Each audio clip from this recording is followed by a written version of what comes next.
So what are our rules for antiderivatives? Well, you see them listed here. Let's get through them and see if we can come up with some general guidelines to help us calculate all these antiderivatives, which we're going to need to do over the next half of the course. The first one is the antiderivative of just a constant. So this symbol right here we know means the antiderivative, and we have this dx, which is it's called our differential. And they're both there, but they're not going to be part of our answer. We're focusing in on the k. So in other words, what if we were trying to take the antiderivative of 7dx, or the antiderivative of negative 4dx? And again, you ask yourself, well, what expression would have a derivative of 7? Right? And the answer would be 7x. Right? So when we look for our antiderivative, we're going to have kx, right? Because the antiderivative of 7dx is just going to be 7x.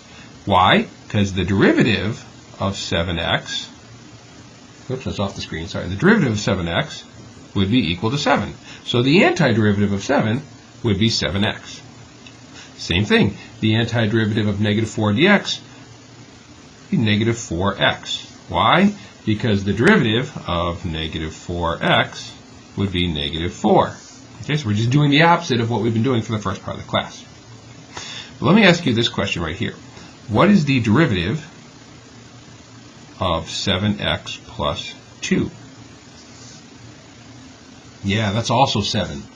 Okay, so we might have a plus 2 at the end, but we don't know. When we do an antiderivative, yeah, it could be 7x, or it could be 7x plus 2. So what we need to do is we need to take into account that there could be a number at the end that we are adding or subtracting, because when we derive that constant, we get 0. So therefore, when we antiderive, we have to take into account that that constant might be there. So we're going to have this plus c right here. And that c, this is known, you'll hear me say it over and over again, this is known as our arbitrary constant.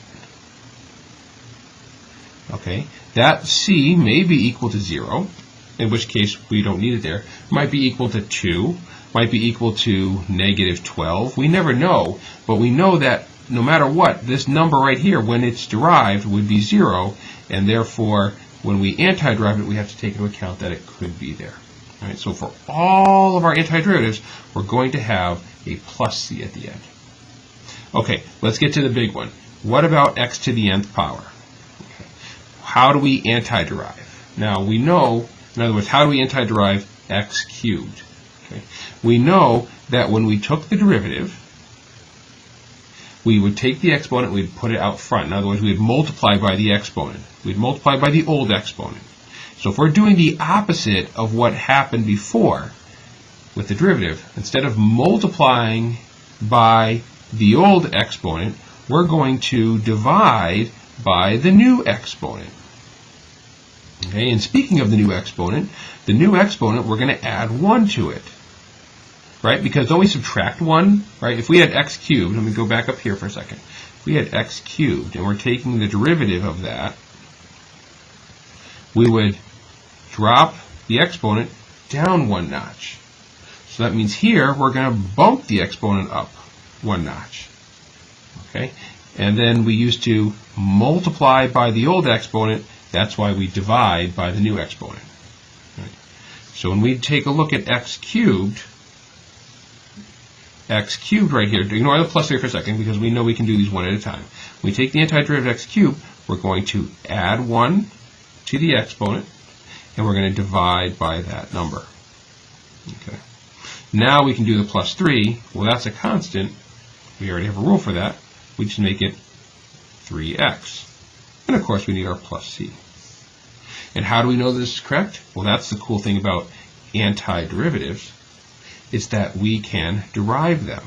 So we've got x to the 4th over 4 plus x plus c. We want to take the derivative of x to the 4th over 4 plus 3x plus c.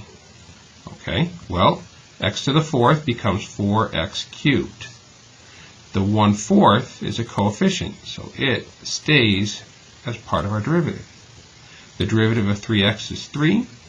The derivative of a constant is 0. So the 4's go away, and we have x cubed plus 3, which is what we see right here.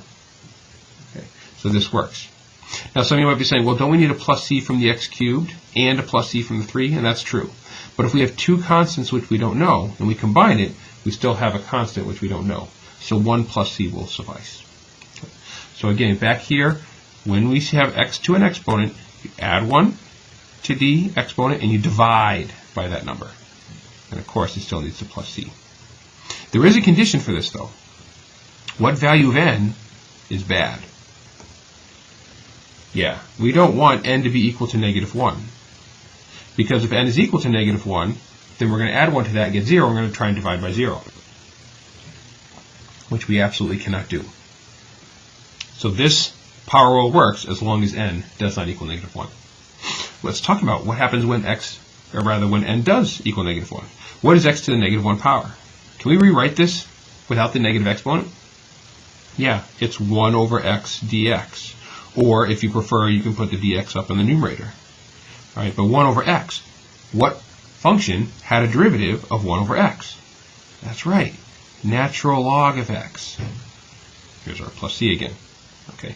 Now, we need to be careful here, okay, because the domain of this derivative is all real numbers except x cannot be 0. The domain of our original function, natural log of x, is x must be positive. We need our domains to match up. So we need to allow for positive and negative numbers over here, anything but 0. How do we go about doing that? How do we allow for negative numbers? That's right, we bring in the absolute value. Now x can be positive or negative. The only thing x cannot be is 0 because the natural log of 0 does not exist. 1 over 0 does not exist, so our domains match up. So the antiderivative of the natural log, of 1 over x is the natural log of the absolute value of x.